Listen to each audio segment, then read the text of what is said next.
Next on Unsolved Mysteries.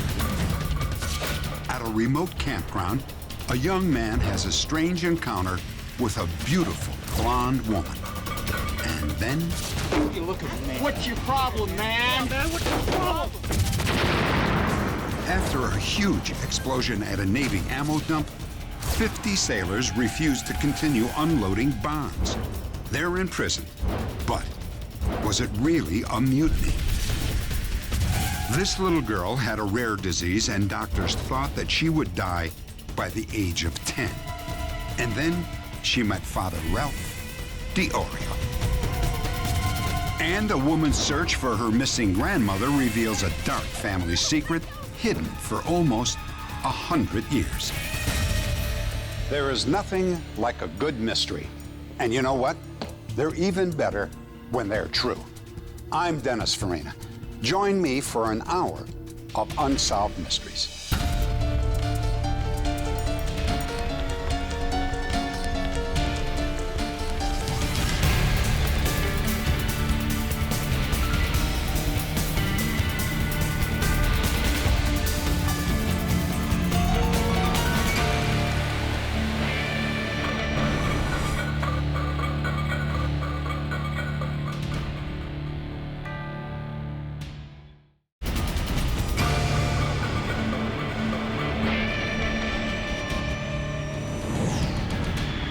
The Angeles National Forest. Nearly 700,000 acres of wilderness just outside Los Angeles. For city residents, it's a perfect weekend getaway. For killers, it's the perfect place to hide a body. On a winter day, Jeff was exploring a remote campground when he stumbled upon a puzzling scene. I noticed this one little road off to the side, and I saw somebody had set up a camp there. As I pulled up, directly in front of me there was a old panel van. To the left of that was a tent. To the left of the tent there was a very attractive girl sitting there by herself. Her hair was done up. It was curly and long. She appeared to have makeup on. She was looking down, and she very slowly raised her head, and we had eye contact. What are you looking at, man? What's your problem, man? What's your problem? What are you looking at? Jeff's side trip had suddenly taken a frightening turn. What's your problem, man? Leave! Get out of here! I never thought about calling the police, nor did I think that these guys were really dangerous to anybody. I thought they were being protective of their camp. Just over a year later, the Los Angeles County coroner was called to investigate a possible murder site. Skeletal remains were found only 50 yards from where Jeff had seen the young blonde woman. The coroner checked dental records of missing people in the LA area and found a match. The remains were identified as 20-year-old Kimberly Pandilios, who had disappeared a year before. It was a tragic end to a promising young life. When she disappeared, Kimberly was living in Southern California. She was taking business classes and worked part-time as a model. She was loved by everybody in the family, and she was so sweet, so kind. The very end of her life, I don't want even to think about it. Kimberly Pandilios of North Carolina is the mother of... After her remains were identified, Kimberly's story made headlines on the local news. The TV was on, and I said, that's the girl. That's the girl I saw sitting there. In my mind, there was no doubt that the girl on TV was the same I saw in the camp. Same girl. Jeff called authorities and took them to the spot where he had seen Kimberly.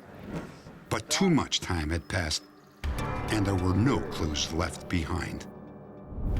The coroner could not determine what caused Kimberly's death. Police only knew that she was no longer a missing person.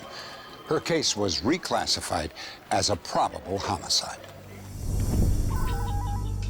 Detectives learned that the day before Jeff saw Kimberly, a burnt-out car was found near a campground in the Angeles forest.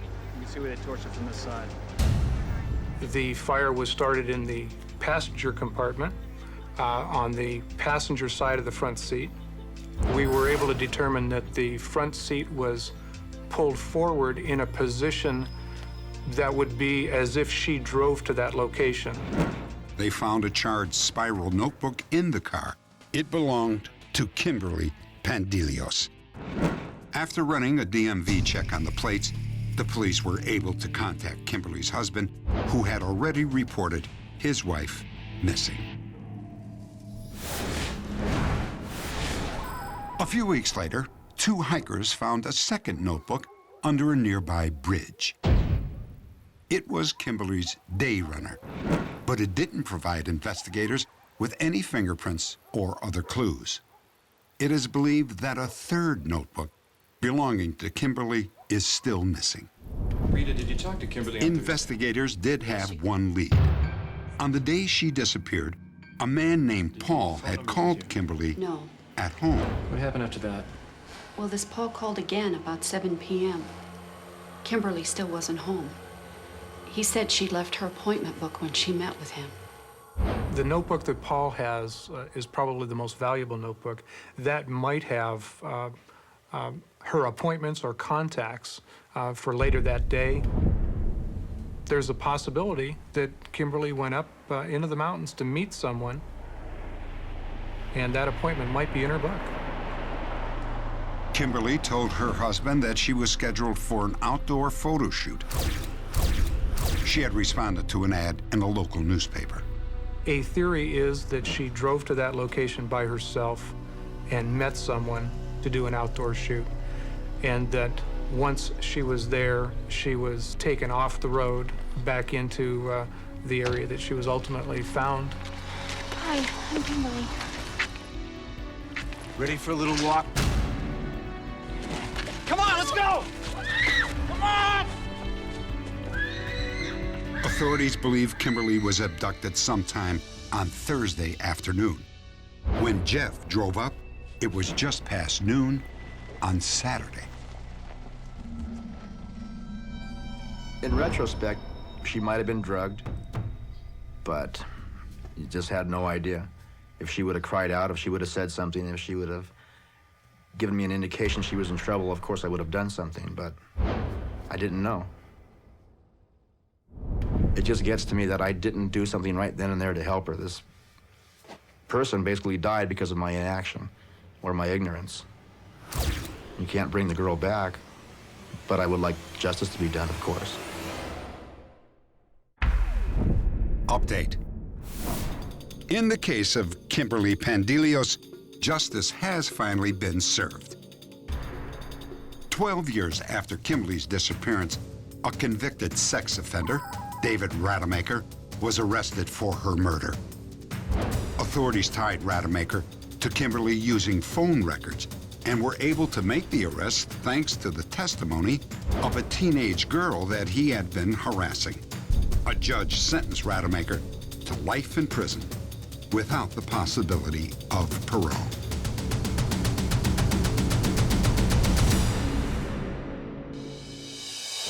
Coming up, a World War II disaster results in prison time for 50 sailors charged with mutiny.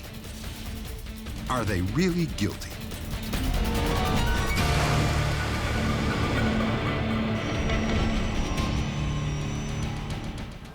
It was the largest and one of the most controversial mutiny trials in U.S. naval history. The defendants were 50 African-American enlisted men who were all found guilty, but they insist that they are innocent and they want to clear their names. Just outside San Francisco, California. During World War II, more than 1 million African Americans served in the military, which at the time was still segregated. In the Navy, they were almost always given the messiest or the most dangerous jobs. At Port Chicago, a Navy weapons center near San Francisco, African American sailors were assigned the risky task of handling bombs and ammunition. even though they had no specialized training. Their superiors often placed bets on whose division could load a ship the fastest. The gambling increased the danger. The bombs were slathered in grease and were extremely difficult to handle. But because winning the bet was top priority, safety precautions were ignored. The sailors were forced to move quickly. Too quickly. It was hard work, regular work, dangerous work, but I didn't realize how dangerous. We at one point, as a kidding situation, we would say, hey, I'm gonna be the first one out of the ship if it blows up. I talked to the officers on many occasions concerning the affairs I had, and it was always waved off as insignificant. Joe's concerns were anything but insignificant. On July 17th, 1944, two massive explosions, seconds apart, ripped through Port Chicago. The two blasts sent a column of smoke and debris 12,000 feet into the air. The dock and two cargo ships were blown to pieces.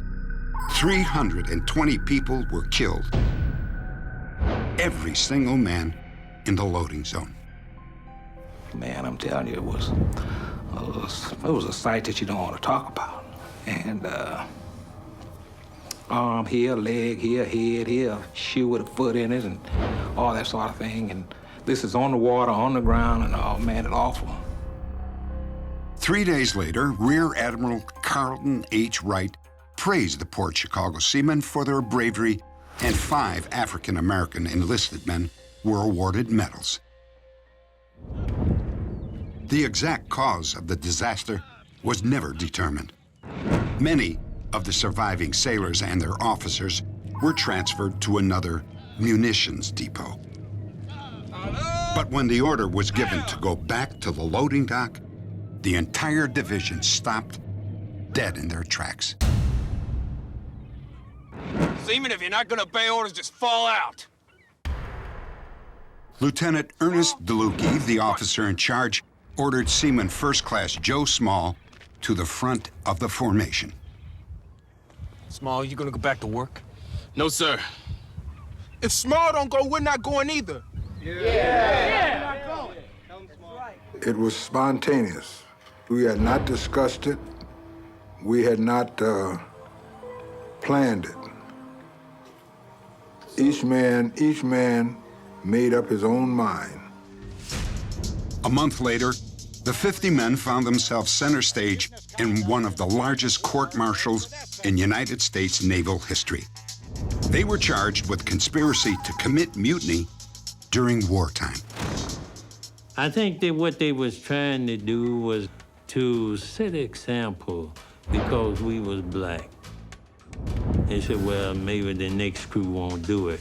If we do this now and we get this under our hats, the next bunch come in here will walk the chalk line. The chief prosecution witness was Lieutenant DeLucchi. So I immediately told this man if he wasn't going to obey orders to fall out. And with that, why, practically the whole division fell out. And then what happened? In the end, DeLucchi admitted that the men actually obeyed every order he issued except his order to load ammunition. Even so, prosecutors still claim the men were guilty of conspiracy to mutiny. There's no such charge under naval jurisdiction of conspiracy to attempt mutiny. There is a charge of mutiny, period. Either you commit mutiny or you don't. I don't think they were any more guilty of mutiny than I was. Without undergoing the experience of a blast practically unprecedented. During the trial, the defense tried to introduce the sailors' claims that those in charge showed absolutely no concern for their safety. But testimony on that point was not allowed. However, during the second week of the trial, a seaman named Ollie Green was given the opportunity to speak freely. Seaman Green, do you have anything further to say? I got a couple of things to say, sir. The reason I was afraid to go down and load the ammunition, them officers were racing each division to see who could put on the most tonnage. And I know the way they was handling the ammunition, it was liable to go off again. If we didn't work fast at the time, they wanted to put us in the brig. And when the exec came down to the docks, they wanted us to slow up. That's the exact way. Put it on fast, or they want to throw us in the brig. That's my reason for not going down there. Ollie Green's statement became part of the permanent trial record. But it had no effect on the outcome. A verdict was reached after just 80 minutes of deliberation. Guilty as charged. Seaman Small, please stand.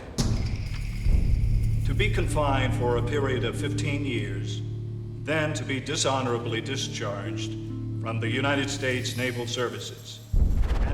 The other 49 men were also convicted. Each received the same sentence as Joe Small.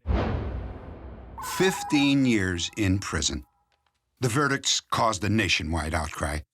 After the war ended, all the men were eventually released, but they had spent almost 2 years in prison. I believe I did the right thing because my actions were dictated by my own conscience. I was 18 years old, being chained and shackled.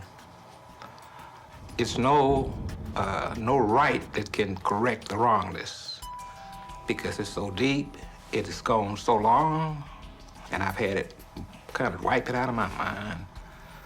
It's the kind of experience that you really don't want to talk about. For over 50 years, the men convicted of the Port Chicago Mutiny have carried what they feel is an undeserved burden of shame. Update. One of the 50 court-martialed sailors, a man named Freddie Meeks, received a presidential pardon. Meeks was the only sailor to receive a pardon because by then, 48 of the sailors had died and the other survivor declined to participate in the pardon effort. Congressman George Miller was present at the trial, and he has petitioned the president for pardons for the rest of the sailors who have died. Update. There are new developments in this case, and here's one of our staff with details. In 2024, on the 80th anniversary of the explosion, the Secretary of the Navy announced the full exoneration of the 256 court-martialed sailors as a testament to their courage. In a moment, a murderer escapes from prison with the help of a quiet, church-going housewife.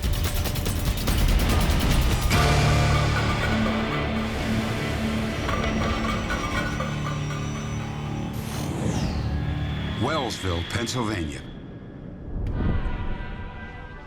Diane Brobeck, a 43-year-old housewife, lives in this small Pennsylvania town. She is a devout Christian and very active in her local church. One spring day, Diane disappears. A month later, her abandoned car is found in a nearby motel parking lot. In the trunk, the police find her overnight bag.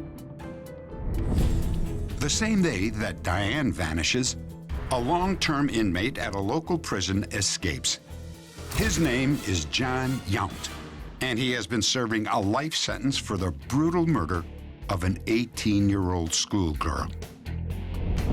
At the exact time that he escapes, Diane is seen a half a mile from the prison, driving along the same country road where Yant vanishes. I don't know if Diane's alive. I hope she's alive. I really do.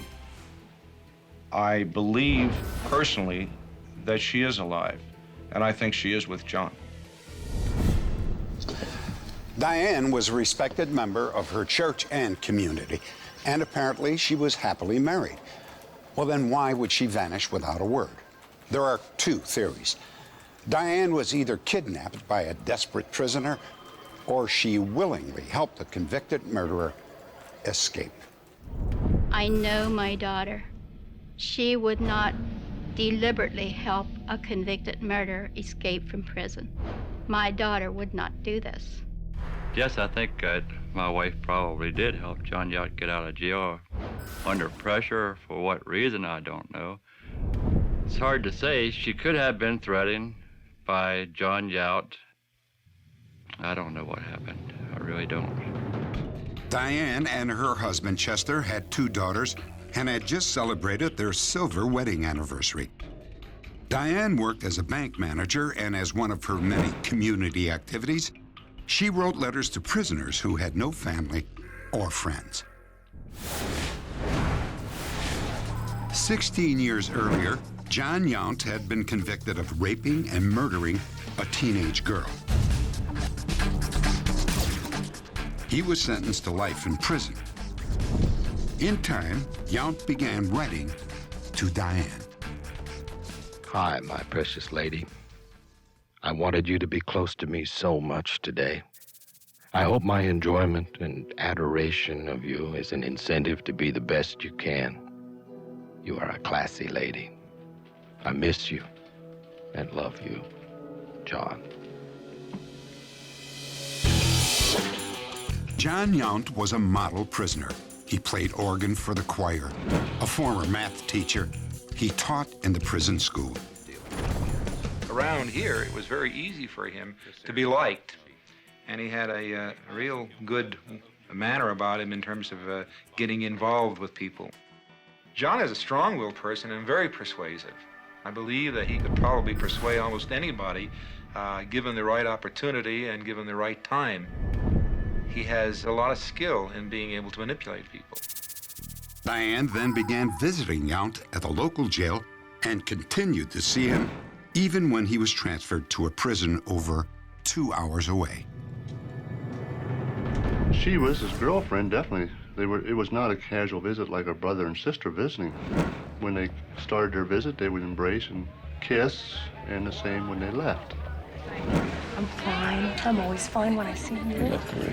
Thank you. Diane talks about John Yant. I know she was writing him.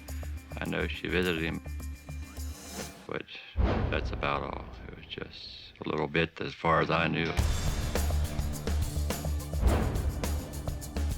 On Valentine's Day, Yant wrote to Diane, Be my Valentine, love. Forever. You are my heart. I hope more than anything that this is the last Valentine Day that we will spend apart. Yant eventually earned the right to work unsupervised outside the prison fence. One day, he decided to take advantage of that privilege. The morning of the escape, John was to go out and cut some hay.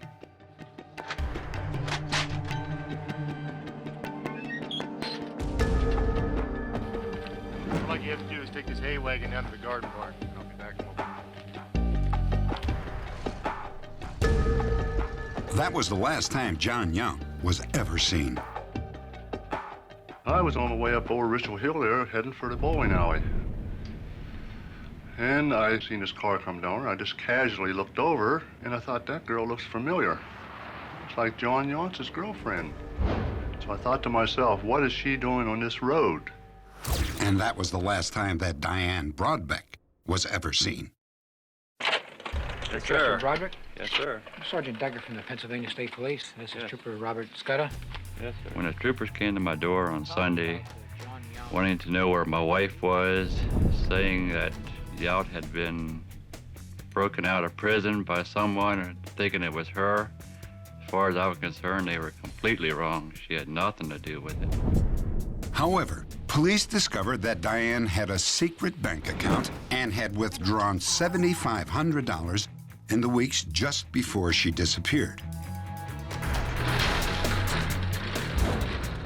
We discovered that she also placed a car into a youth storage facility, and that car was placed in there within 2 weeks prior to the escape. And we discovered that there was telephone contact with John Yant between she and he at the prison. The night before the escape, there was a 14-minute conversation which occurred. At that point in time, we decided to file charges against her in assisting John Yant.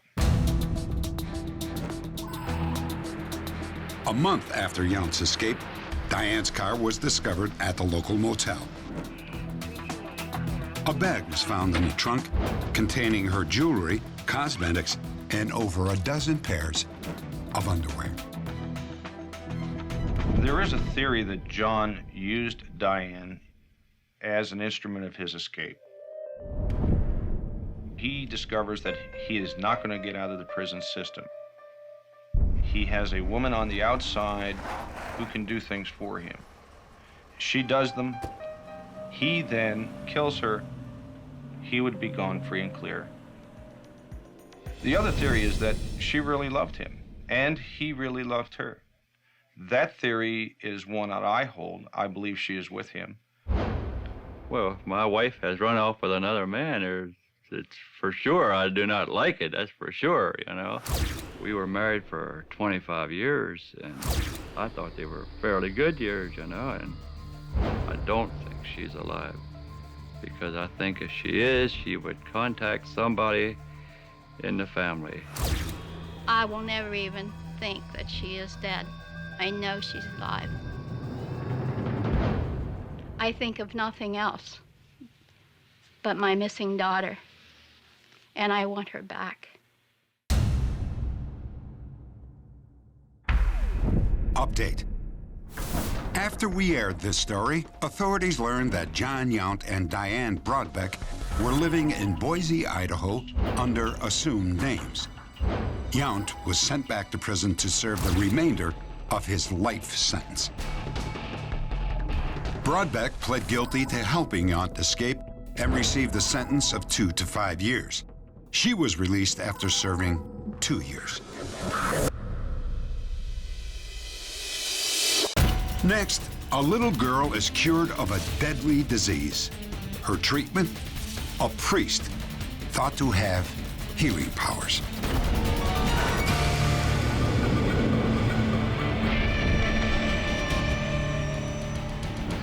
Sometimes the journey from sickness to health is mysterious. Every so often, a dramatic recovery is attributed to divine intervention. In these cases, medical science has no answer, especially for those patients who have been helped by Father Ralph DiOrio. At Father Ralph DiOrio's prayer meetings, worshipers often fall to the floor. It's common to see dozens of people sprawled around the room. Some call it the slaying of the Spirit. They say that it is a total surrender to the power of God.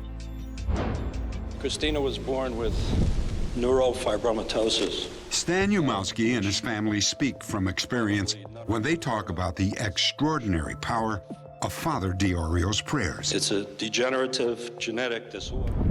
Christina. Their ordeal began a few weeks before Christmas, when Stan's wife, Mary, was cleaning the house. Sleepyhead, did you have a good nap? Christina. I walked over to her, and her eyes were kind of staring up at the ceiling, and she didn't respond to me. Sweetie, can you hear me? Her eyes were open, but she wasn't acknowledging me. She wasn't saying anything, and she was just making this little gurgling sound in her throat. Christina? Sweetie, come on, baby. Come on. Honey? As I dialed the doctor, that's when she started convulsing. Not a wild convulsion, it was basically a tremor on one side of her body. Sweetie, Christina? Okay, it's all right. It's okay.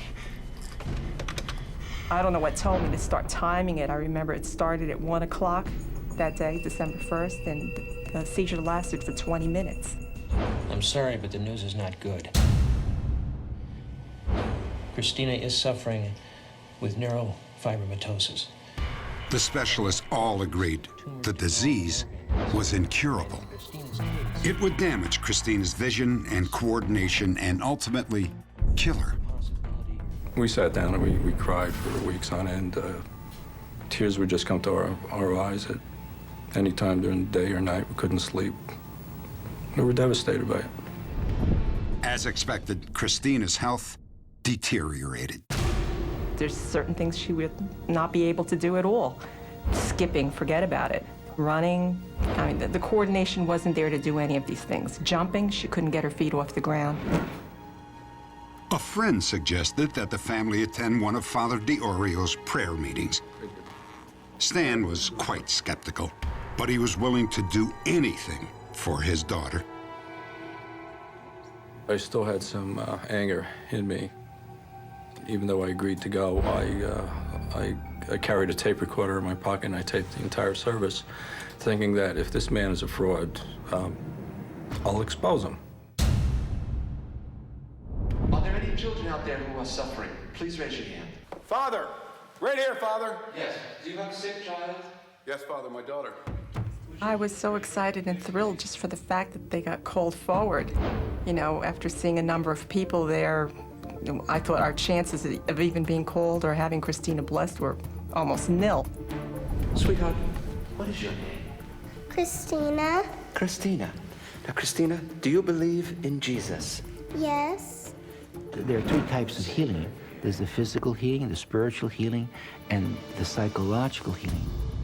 So God is aiming for all three of these healings to give this person a new chance, a new chapter in the autobiography of that person's life, you see.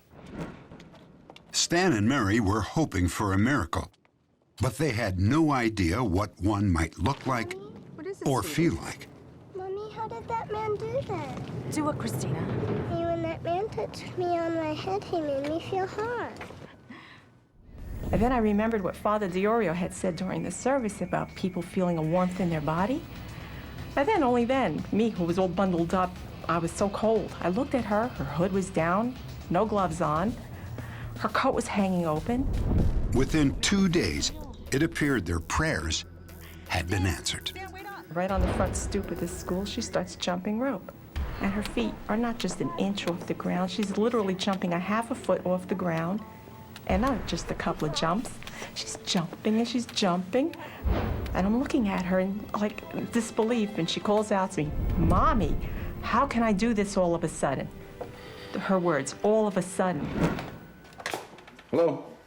2 weeks later, Christina's doctor called them with the results from her latest MRI. Well, how much is it going down? We went to see the doctor in person, and I said, "Well, doctor, show me where the tumor is. You said it was greatly reduced. Please show me where the tumor is." And he put his finger on this one. He said, "Well, this is where it was." We asked the doctor not connected with this case to examine 2 of Christina's MRIs. One was from almost a year before Christina visited Father DiOrio. It shows the tumor as a thickening on the part of the brain called the optic chiasm. The second MRI was from shortly after Father DiOrio's blessing. Christina's MRI scan in the region of the optic chiasm appears to be normal. It appears that the thickening of the optic chiasm has disappeared when compared with the previous exam. In neurofibromatosis, there have been rare instances of regression of optic nerve gliomas, but this is a rare event. Washing all the dishes in the sink. Recent MRIs confirmed that ever since Father DiOrio blessed Christina, the life-threatening tumor has not returned. I thank God every day for what he's done for us. I thank Father DiOrio for being the catalyst in that healing. It absolutely, positively was a miracle. And I could never thank him enough for that. Father Ralph DiOrio emphasizes that any miracle is God's work, not his. It appears that God has chosen me openly, clearly, publicly, and all he needed from me was, "Okay, Lord, I'm willing to be your instrument of speech, of thought, of touch." So I become the visible presence of God. But God is the divine healer.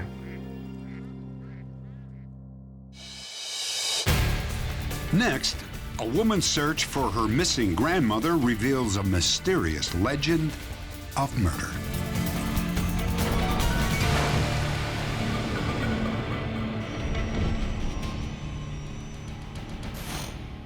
Brookfield, Wisconsin, the early 1900s.